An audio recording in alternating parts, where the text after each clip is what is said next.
तो hello students, आज जो है हम क्लास 9 का फर्स्ट चैप्टर ज्योग्राफी का जो पढ़ रहे थे उसको कंटिन्यू करेंगे। तो देखिए, how large is our country, ये पॉइंट है आज का। तो देखिए, सबसे फर्स्ट पॉइंट इसमें दिया है area 3.28 million square kilometres. Second, India land area is about 2.4% of total geographical area of the world. तो सबसे पहली बात, अगर अपने इंडिया के लैंड एरिया की बात करते हैं यहाँ पर, तो जो है वो 3.28 मिलियन स्क्वायर किलोमीटर्स के अंदर है। इसमें सेकेंडली क्या दिया हुआ है यहाँ पर कि जो इंडिया का एरिया है, पूरा लैंड एरिया जो है इंडिया का, वो वर्ल्ड का 2.4% बनाता है। वर्ल्ड का ज्योग्राफिकल लैंड का क्या बनाता है, पूरा 2.4% बनाता है।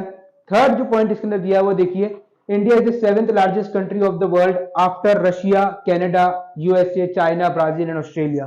तो इंडिया जो है वो वर्ल्ड की सातवीं सबसे बड़ी कंट्री लैंड के हिसाब से।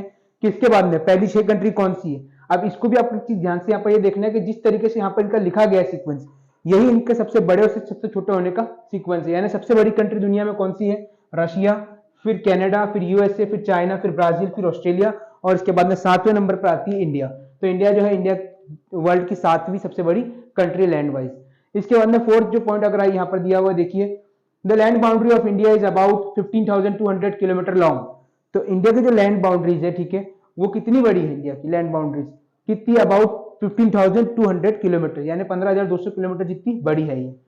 इसमें लास्ट पॉइंट देखिए, the coast line boundary including Andaman Nicobar and Lakshadweep is about 7,516.6 kilometre. तो इंडिया की जो कोस्ट लाइन बाउंड्री है, ठीक है, कोस्ट लाइन बाउंड्री का मतलब जो कोस्टल एरियाज की बाउंड्रीज होती है, ठीक है, इसके अंदर याद रखिए इंक्लूड किया गया अंडमान निकोबार और लक्षद्वीप आइलैंड्स को भी इंक्लूड किया गया। तो इनको सबको इंक्लूड करने के बाद में कोस्ट लाइन बाउंड्री जो इंडिया की बनती है, कितनी बनती है? 7,516.6 किलोमीटर की बनती है। तो यहाँ पर आपको पूरा बता दिया कि कंट्री कितनी बड़ी है, किस तरीके से जो है वर्ल्ड में उसका नंबर आता है लैंड वाइज, ठीक है, कितनी बड़ी इंडिया, तो इस हिसाब से आपको बता दिया।